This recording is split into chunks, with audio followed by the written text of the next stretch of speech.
Well, alright guys, how are you all doing tonight? This is Luke, back here with yet another album review, and fuck man, it's been hot outside. It's even been getting up to as hot as 100 degrees some days, but you know what? With that being said, I'm sitting here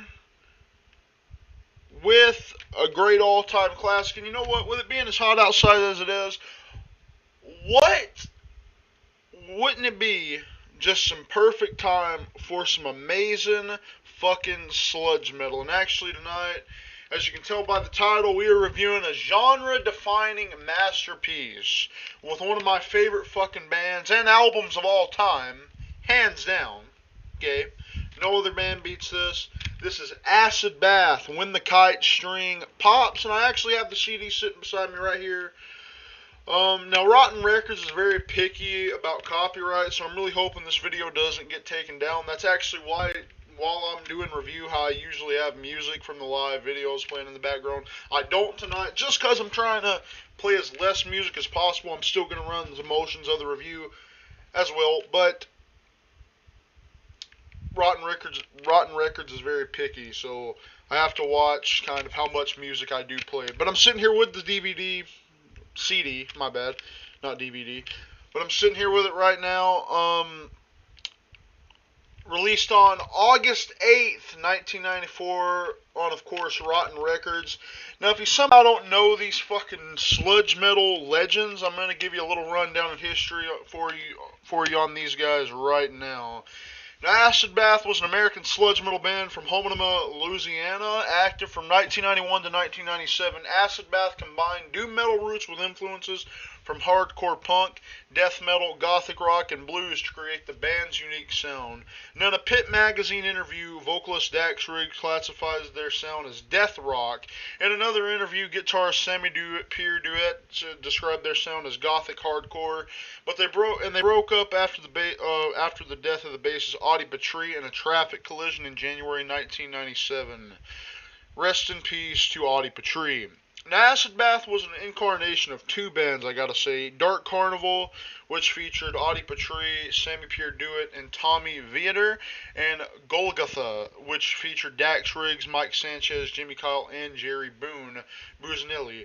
Now, Golgotha's bassists were in frequent rotation, finally accumulating with Chad Pierce, who could then be succeeded by Pierre during Acid Bath's formation. Now, Tommy Viator was later replaced by Jimmy Kyle on the drums, but will return to playing the keyboards toward the end of the band's career, and Joseph J. Furnot was the bassist for a short period of time as well. Now, Acid Bath formed in 1991, and the band was based south of New Orleans, and several small towns included Houma, Theobaldox, Morgan City, and Gillanio, influenced by thrash metal as well as bands and artists such as Black Sabbath, Alice Cooper, Celtic Frost, Carcass, and even Darkthrone, which I can definitely hear. They recorded their demo Hymns of the Needle Freak with their manager and producer Keith Folgut in 1993. The strength of the demo earned them a deal with the label Rotten Records, which was an independent label at the time, and they released When the Kite String Pops, produced by Spiky Cassidy in 1994, and then that followed 2 years later by their second and final effort, sadly, Pagan Terrorism Tactics, which was also produced by Keith Folgut, and neither gained them really any mainstream success, but both albums earned a high degree of underground acclaim in 2005. Another album composed of their demos, which is entitled Demos, and it's from 1993 and 1996, was released.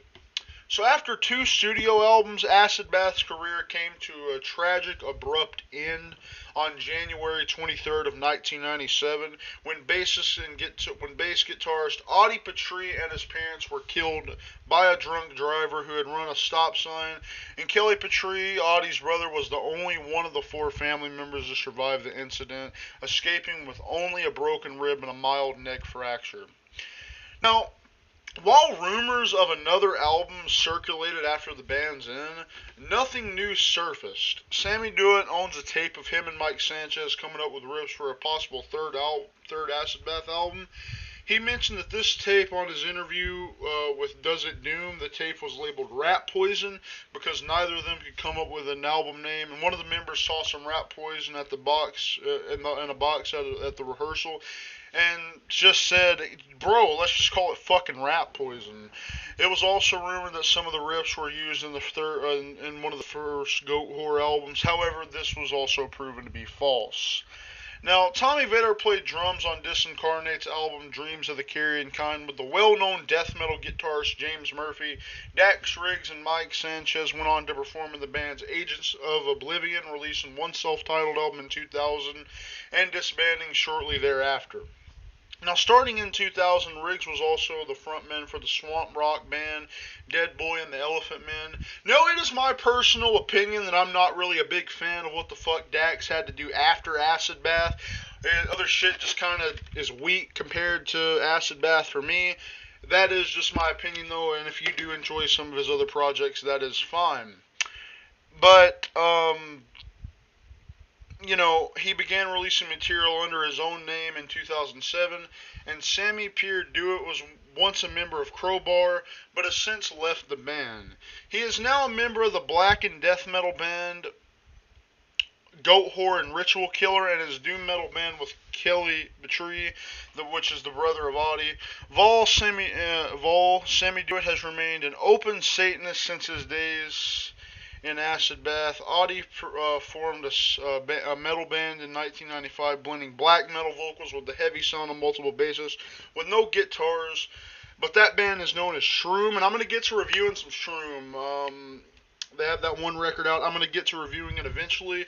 But Tommy Vetter and Joseph Fornot were also members of Shroom. Shroom utilized two distorted low-end bass, and Fornot would alternate between playing a distorted high-end bass and a clean bass. Fornot later played bass for Devourment for 2 years, and Joseph Fornot is now a drill sergeant in the U.S. Army. In 2014, rumors started that Acid Bath were reuniting with a new vocalist. Jimmy Kyle reached out to the vocalist of Slipknot, Corey Taylor, that's a fucking clown, but he sent a very vague message stating that Acid Bath is in search of a vocalist. Please send MP3 demo videos or any music links performing Acid Bath songs. However, these rumors were dismissed by other band members stating that there is no Acid Bath without Audie Patree, and that is something I really, really respect them for doing. So, they stated there will be no new Acid Bath material, and that currently most of the surviving members of Acid Bath, including Jimmy, Mike, and myself, have been considering the possibility of doing some shows in the future as an Acid Bath tribute band, but nothing more. And that's just been set in stone, and it's still just an idea. Guys, as far as the band's legacy, despite Acid Bath only releasing 2 albums, Pagan Terrorism Tactics and When the Kite String Pops, and they also released a number of radio edits and an official bootleg DVD, Acid Bath gained a strong underground following, especially in Louisiana, owing to the unique experimental nature of their music. Holy fuck, this has been a long-ass biography. This band probably has some of the most interesting history as any band I've reviewed, to be honest with you. But lastly, the band's lineups is Sammy Pierre Dewitt on guitars and vocals, Jimmy Kyle on the drums, Audie Patree on bass guitar and backing vocals, Dax Riggs on vocals, Mike Sanchez on guitars and vocals, and Joseph Fornot on bass guitar. Now, without further ado, guys, let's get into this review. So, the 1990s was an interesting time for heavy music. Thrash went heavily down in popularity and gave way to groove metal, while in the underground death metal was gaining more and more traction among fans of extreme music. Grunge was also one of the most popular forms of music at the time and saw a lot of success with bands like Alice in Chains mixing moody soundscapes with slow and heavy riffing. But down in the American South, something very, very, very unique was taking shape at the time. That being the genre known today as sludge metal, with bands like Crowbar and I Hate God mixing together the aggressive tempos and energy. Bands like with hardcore punk with thick riffing akin to that of doom metal, and creating a subgenre that, while not very popular, has maintained a steady following that has seen a stream of quality releases from a multitude of bands. One of which is what we're reviewing tonight, Acid Bath, who in 1994 released their seminal debut, When the Kite String Pops, an album that managed to flawlessly blend a multitude of genres that were popular at the time, from sludge to death metal and grunge. Now the track listing, the album kicks off with the blue, as thick as molasses sludge track does as an excellent job bulldozing the listener with its bass-driven riffs, coupled with Dax Riggs' stellar vocals, which range from a raspy yell to crooning akin to that of Lane Stilly, create an atmosphere of the likes which is hard, if not impossible, to find in metal music in general. It is then followed by the tracks Tranquilized and Cheap Vodka, which kicked up the tempo a notch, with the latter of which being the shorter song on the album, clocking in at just 2 minutes and 15 seconds, and displaying some more hardcore punk sensibilities. With Tranquilized, it's more of a grunge-influenced song that is more exemplified by its heavy use of clean vocals throughout its runtime, with the exception of the song's bridge and last verse. Now, at the album's core lie some of its best tracks, like the quasi-death metal assault that is Jezebel, with its blistering double bass and crushing riffs, which make for what is arguably the most aggressive track in the entire album. Which is then followed by one of the two ballads found on the album, and what I consider to be one of the crown jewels of this album, Scream of the Butterfly, a track that, despite its change in pace compared to the track, it manages to not feel out of place, but it manages to not feel out of place thanks to its haunting melodies in place, which reinforce the uncomfortable atmosphere that the album creates. In fact, guys, let's check out the track Jezebel right here on the channel. We will be right back. If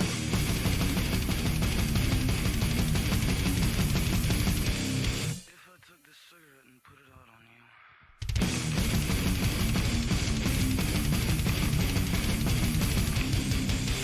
would you love me?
we are back, guys.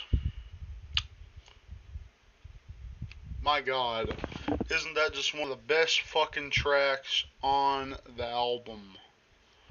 Fucking hell.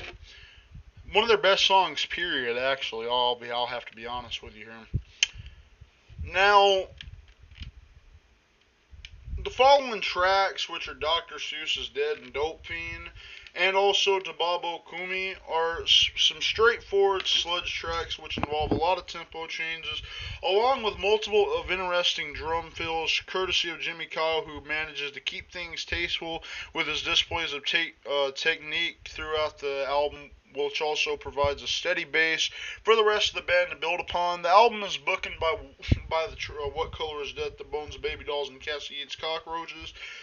The former of which is another death metal influences tracks which also features an interesting solo around the 1 minute and 20-second mark, as well as some point start riffing from 2:45 and onwards.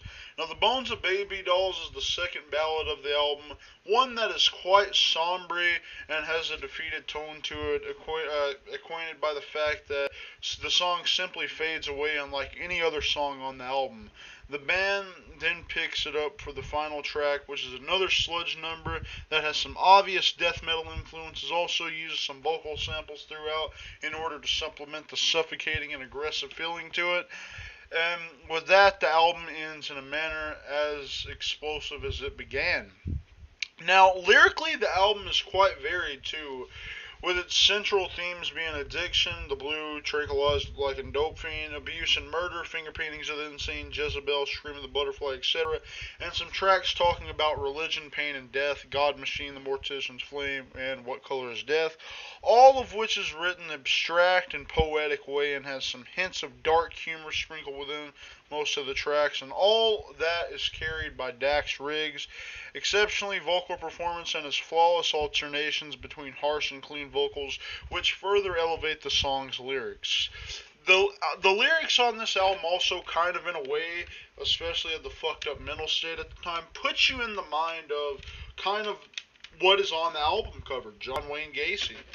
Now, production-wise, the album is quite dynamically mixed, with every instrument getting a chance to be in the spotlight, just about every song, and it doesn't feel like they're fighting to be heard either. The drums have a very thick sound to them and really shine in the more death metal influenced tracks, see just like the opening to Jezebel, and the guitars have a thick and somewhat fuzzy tone, whereas Audie Patrice's bass can be heard at all times, not just supporting the guitars, but also wandering out on its own on quite few occasions, or even taking center stage. The vocals, on the other hand, have a very slight amount of distortion applied to them, but not to the point where one would think that they're completely edited to sound the way they do. There are live performances floating around on the internet, and Dax sounds just as good as he does on the album itself. I always try to find some fault in the albums I usually listen to and review on the channel, but this is one of the rare cases here where this album is flawless front to fucking back. Acid Bath managed to not just put out a great sludge metal album, but an album that is worthy of being included in discussion over what the greatest metal album of all time is. The follow-up to this, Pagan Terrorism Tactics, while also exceptionally falls just short of the immaculate heights of When the Kite String Pops reaches. It's a real shame that the band disbanded the way they did, but at least they left us with the two fantastic albums before they respectfully decided to call it quits. And I do respect them a lot for calling it quits, because let's be honest, would we rather hear their new record, or would we rather make good music and break up and remain true to what the band stays to? And I think that's where a lot of bands go wrong, and where Acid Bath went right. And as sad as much as it sucks, the band went kind of right in the sense of breaking up after Audie's death, just to remain true. You know what I'm saying? So I majorly respect the whole band for that. Some highlights on this record include The Blue, Tranquilized, Jezebel, Scream of the Butterfly, God Machine, and Dr. Seuss's Dead. Overall, you guys already know, this is one of my favorite bands of all time, and this one gets a 10 out of 10.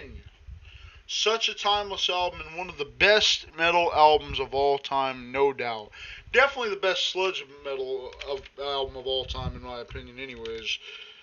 Anyways, guys, I hope you all enjoyed the video. I can feel the memes coming out about how much I love Acid Bath already. So many fucking people meme that, so all fucking people that meme, hey, fucking come on. I just got all my fucking Acid Bath love out in this one video, so, 20 fucking minutes just about, right? So, hey, hopefully you guys did enjoy, though, and if you did, make sure to leave a like and subscribe. Turn notifications on, because we're going to be doing a lot of videos. If there's any other bands you'd like me to review or cover on the channel, make sure to leave them down in the comments below, and I'll be sure to check them out. I'm going to be getting to reviewing a lot of stuff, other than just Acid Bath. I have Uncle Acid and the Deadbeats. Actually, on the 26th, we're going to be versing those two albums up. I got so much underground stuff, such as Nocturnal Fear coming. I have Spelljammer, One Way to the Sun, One Way Trip to the Sun, I believe it is. Yeah, so just a lot of bands I got coming up to review, a lot of underground stuff as well. So do not be worried about me running out of reviews or videos to do any fucking time soon.